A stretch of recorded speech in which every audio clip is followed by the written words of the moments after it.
Well, good morning, everyone. Blessed Easter to you. We are delighted that you are here with us this morning.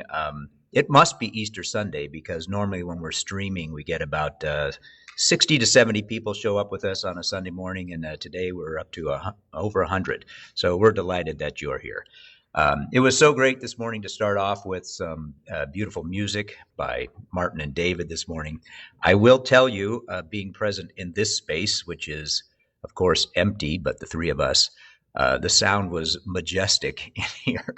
And as I listened to it on Facebook, it's not as majestic, but still speaks to the heart as we begin this Easter time together. So we're delighted that you're here. Today, we're going to do a couple of things together. The first one is just to sort of get centered as a community, to make sure that we're grounded in our place, whether you're just sitting in your pajamas at home on a sofa, or if you're all dressed up like me on a Sunday morning, that we're all kind of here together.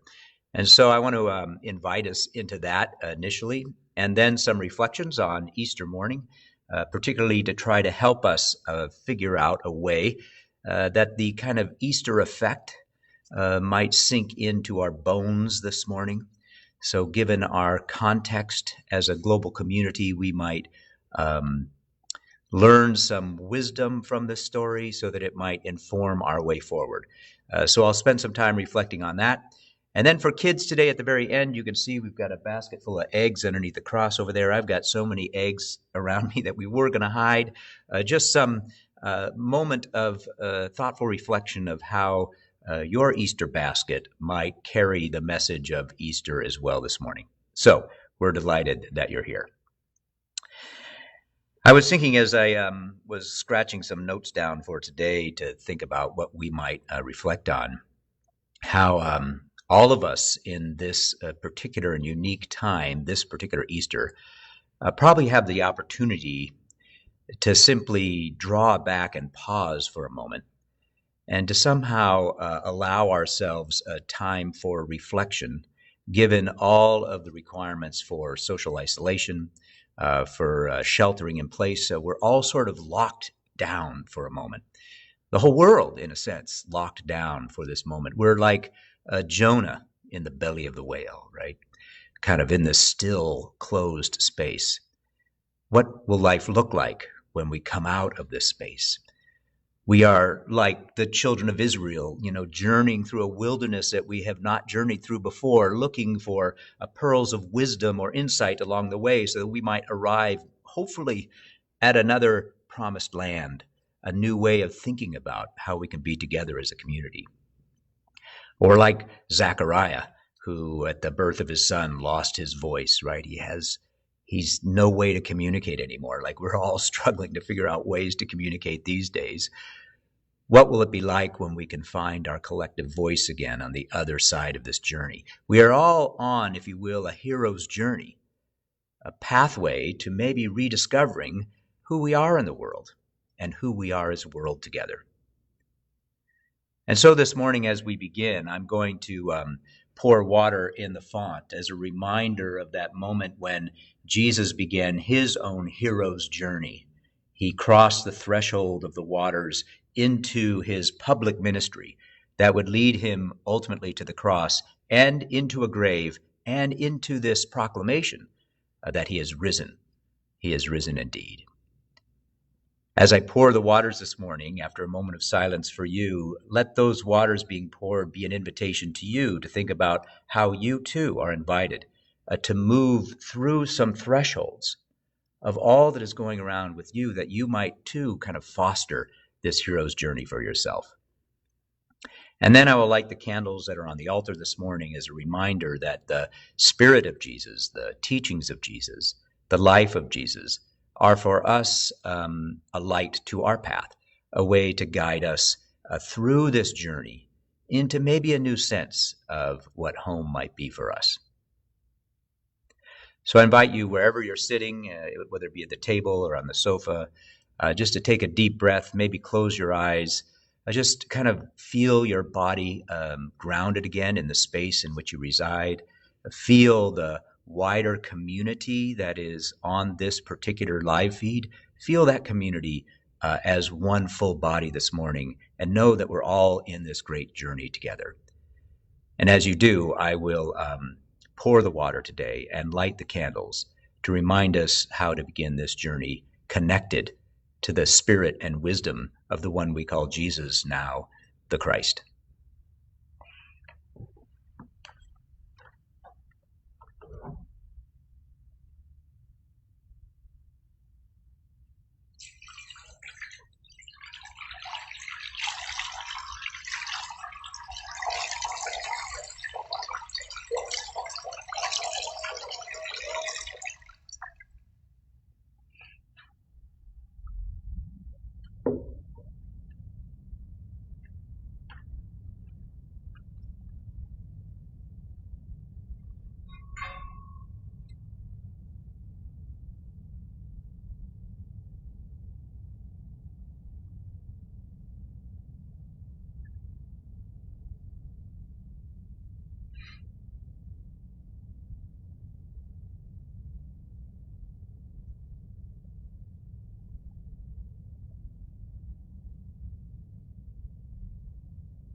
So welcome.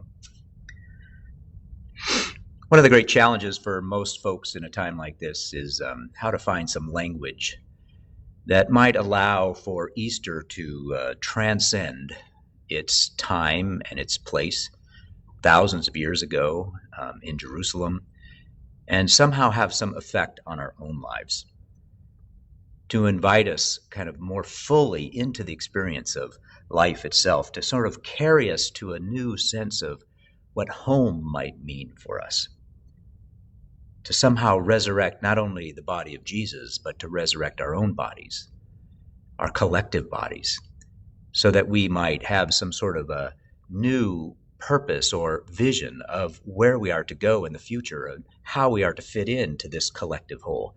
This is, in a sense, the challenge of the Easter story, that it might have some sort of deeper effect on all of us. So it's, of course, the challenge of preachers right now, literally around the world, who are probably all doing these streaming reflective times. But it's also a time for poets and artists and musicians and politicians and thinkers and philosophers to begin to think about what it might mean for us who sit in the belly of the whale or in these silent places, isolated, alone, with a little bit of time on our hands now, to begin to reimagine a new future. This could be the best Easter yet, right? A way to reimagine our individual selves and our collective selves so that we might, as the hero journey through this experience and find some ways, not maybe completely brand new, but maybe ways that allow us to live more fully into life in relationship with one another and the natural world as well. So no easy task to do that on a Sunday morning or through a live stream event, whether you be a preacher or an artist or a poet or a philosopher or a teacher or whoever. Can we find a new way forward? To try to frame this today, I want to use the image of Joseph Campbell, who reminded us that many of the great mythological stories that we share as a people are all patterned after this sequence of events he calls the hero's journey. And if you remember anything about today, I want you to remember the title of Joseph Campbell's book. That title is The Hero with 1,000 Faces. The hero with 1,000 faces. Jesus clearly was one of those faces, but my sense is that invitation of the thousand faces of the hero should include you as well. For we're all on some sort of hero's journey together. What is that hero's journey, and how do we, the thousands of faces, reflect that journey in our own lives? Well, clearly all of us have had these kind of experiences of the hero's journey. And if you looked at the video before we started this time together, it's a simple process, and I'll break it down this way. You kind of start at home, the place that is normal for you, the familiar, and then you are, in a sense, something happens that moves you or calls you or pushes you or draws you out from that sense of home onto an adventure, into new territory that you've never experienced before. And in that new territory, you look for helpers, wisdom teachers along the way, guides, if you will, insights to how to navigate. You face conflicts and breakdowns. There's parts of yourself that you need to let go of, new parts of yourselves you need to embrace, ways for you to find courage and wisdom and thoughtfulness. You engage with others, you engage with forces, and then somehow you are transformed through that experience so that you return home, but home is never the same again. Home has changed because you have changed. Something has happened along the journey that allows you to be a different self in the context of your familiar spaces you used to call home. They're home to you again, but in a completely new way. That is the hero's journey. You see it repeated again and again in probably every Disney movie, of course.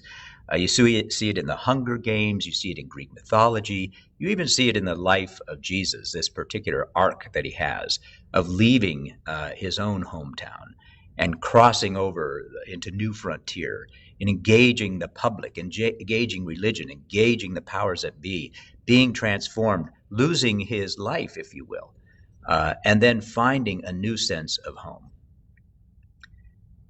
I remember one of the earliest hero's journeys I went on, and they can come in all sorts of shapes and sizes, right? For those of you getting ready to go off to college, it can be like a hero's journey. I mean, you will not come back the same when you move away from home and return again. Home will be different to you. Going off to war or serving in global peace activities around the world, they're big global experiences. They all can be kind of these small heroes' journeys.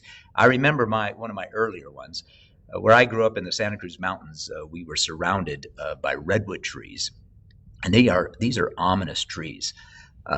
And as you know, if you're a kid and you love to climb trees, like I used to love to climb trees, climbing a redwood tree is no easy task. It's not like a normal tree where there's a lot of branches moving around. It's just this trunk that goes straight up.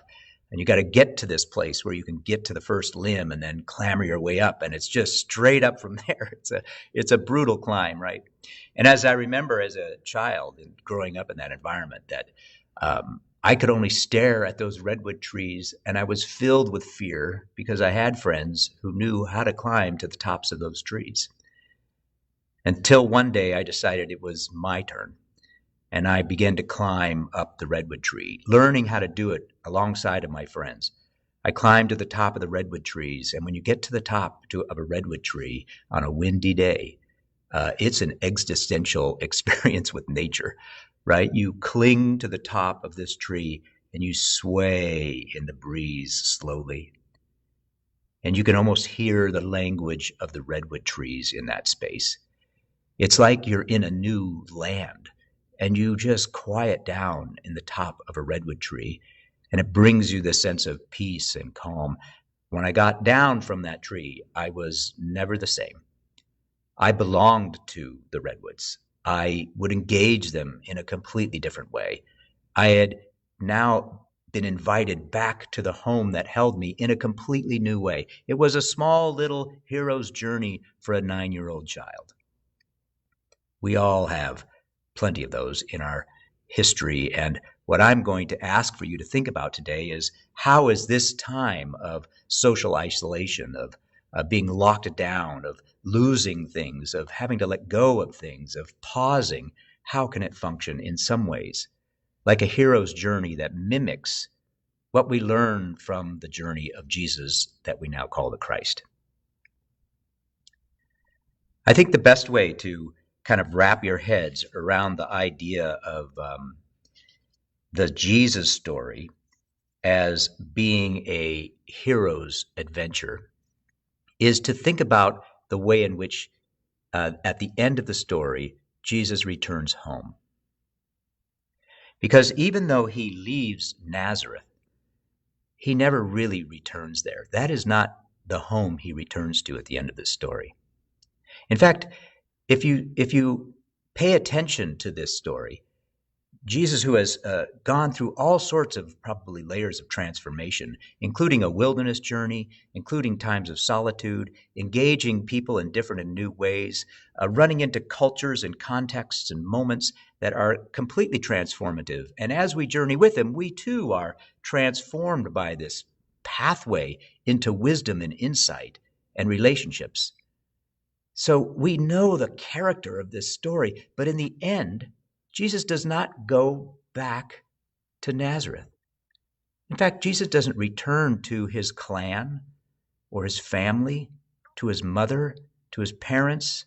Jesus does not go back to the home that launched this journey. Rather, at the end of this story, according to the gospel writers, Jesus' body is transformed, if you will. He has this kind of a boundless place to him. He's in some sort of eternal place. And the gospel writers, who are trying to articulate this kind of newfound sense of Jesus' destiny, his place of home, struggle with the language. If you look at the different resurrection stories, sometimes Jesus is seen and they think he's a ghost. They can't quite fit him into context anymore. He moves through locked doors and appears on the other side for a moment and then is gone. Some mistake him for a gardener, which I think is a toss back to the Garden of Eden. They're finding that this Jesus who has moved through loss of complete self, through death on the cross, is now this figure who transcends any sense of what we think of as home and belongs in this bigger sense of home, this wider, eternal sense of home. To the point that the Gospels, some of them end with Jesus literally ascending where? Into the heavens.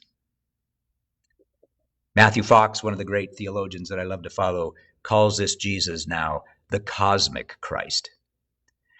That Jesus began his journey crossing over the threshold of the Jordan, experienced life in unique and powerful ways, and then moves into this sense of being now the cosmic Christ, ever present for the whole human family now. That's quite a new sense of home. That, in my mind, opens up the aperture of what you can imagine home being. You don't leave home to return there. You leave home to find a completely new way in which you exist in the world. Don Cupid, another great theologian that I love to follow, if you'd like to read books that kind of expand your mind, Don Cupid's one of them. He calls it that Jesus enters into the great isness.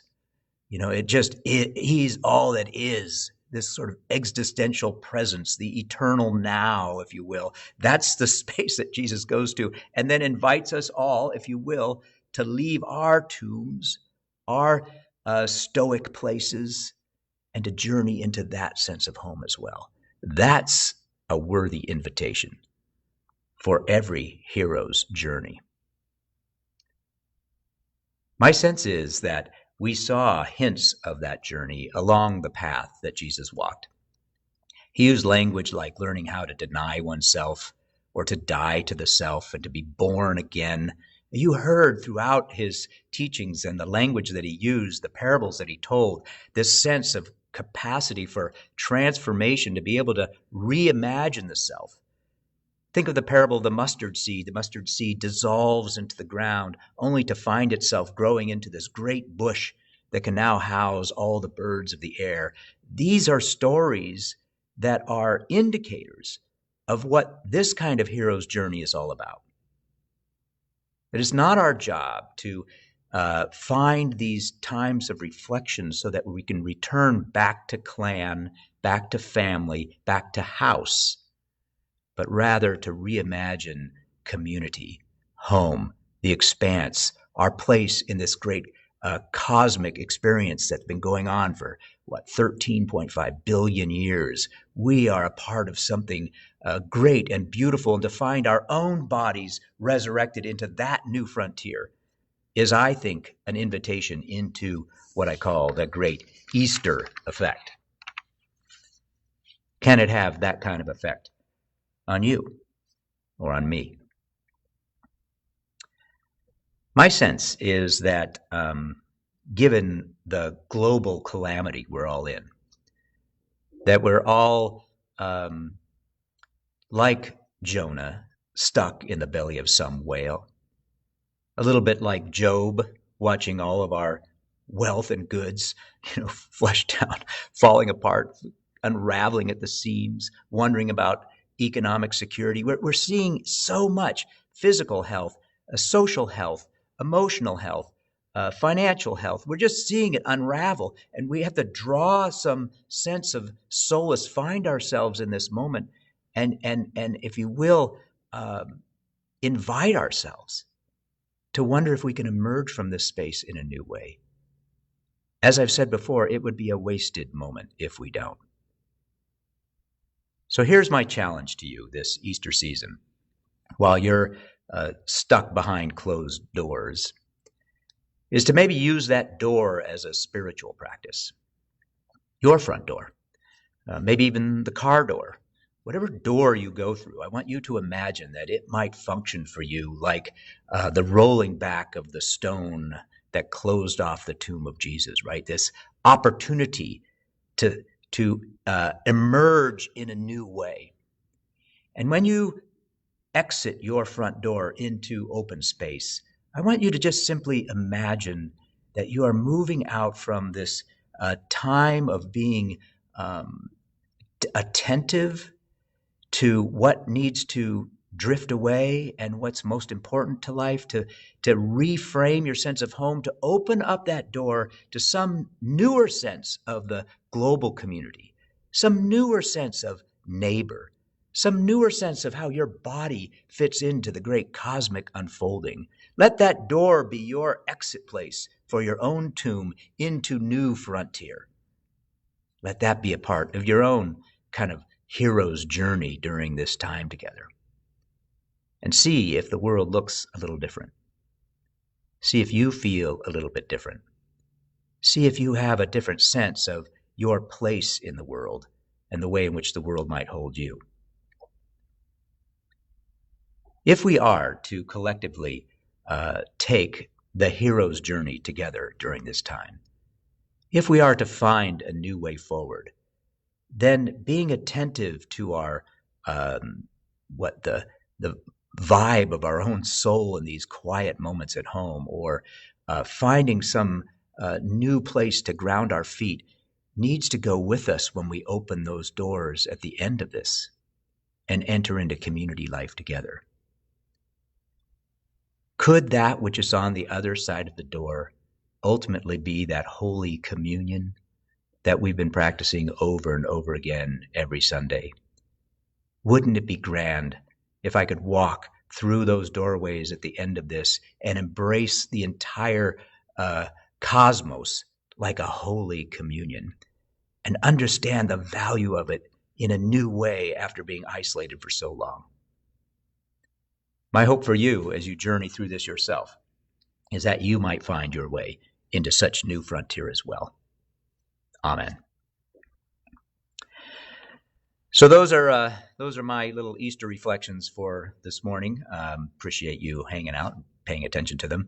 Obviously, I would encourage you to frame this time in a way that is a little bit like the hero's journey, so that you too can look for partners along the way or wisdom along the way that might allow you to enter into the open space of the new frontier of home in a beautiful and new way.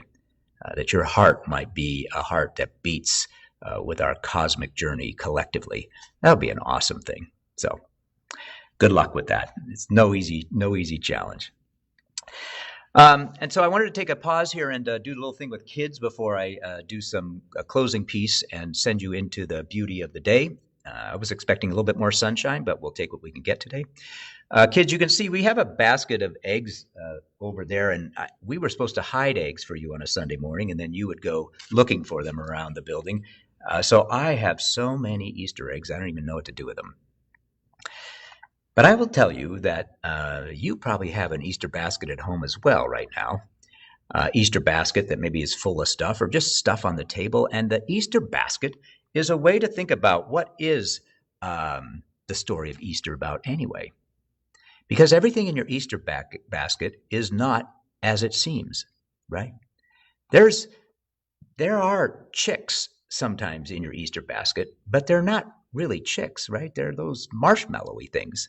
They're different than they appear. They're chicks, but they're marshmallows. And you've got bunnies now that aren't bunnies at all, but they're chocolate.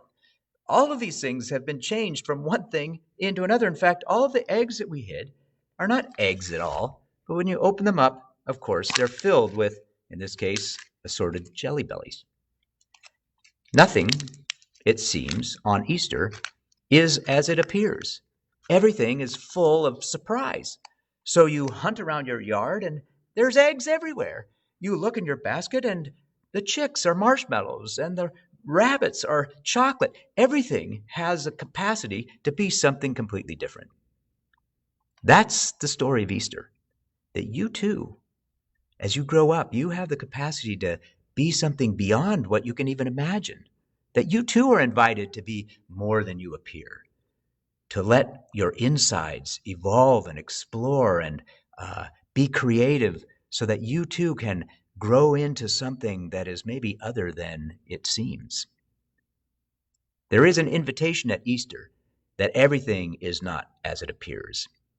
And even though we're all locked down together and you're stuck at home watching movies and doing homework at home and learning at home, there is always surprise around every corner.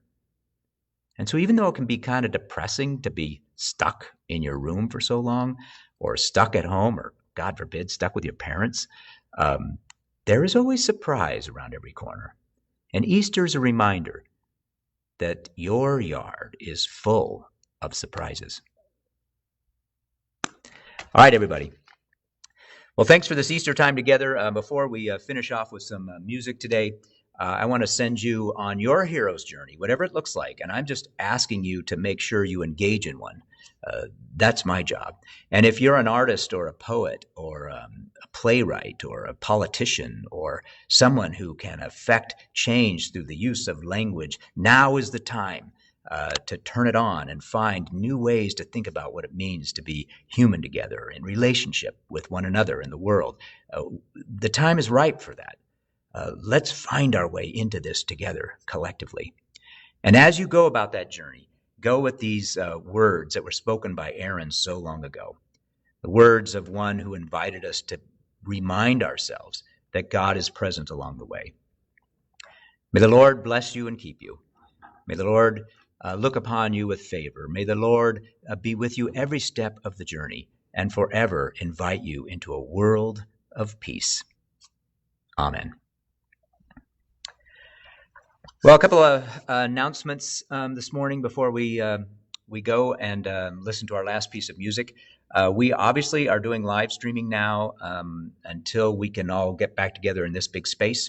So we'll try to be here every Sunday at 9:30. So if you're new to this, we'll be back next week and we'll just keep this up. We're also, of course, continuing our network of neighborhood connections. So we're doing that and in these live streams as well. Not only are we connected in neighborhood, but we're connected in this big neighborhood. So a big shout out to everybody who posts hellos and greetings to one another, emoticons that try to build a sense of community while we gather, even despite the distance. Does create for a beautiful moment together. And of course, we'll keep trying to work on the sound, but we are delighted to finally integrate Martin and some of his musical skills into this time together. We'll continue to explore that together as well.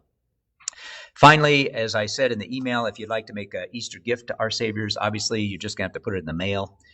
or hop onto our website and do it via electronic funds transfer. We're obviously still working here, so continue to support the cause. And my final blessing to you as you move out into the beauty of what might be another tomorrow for all of us. Blessings.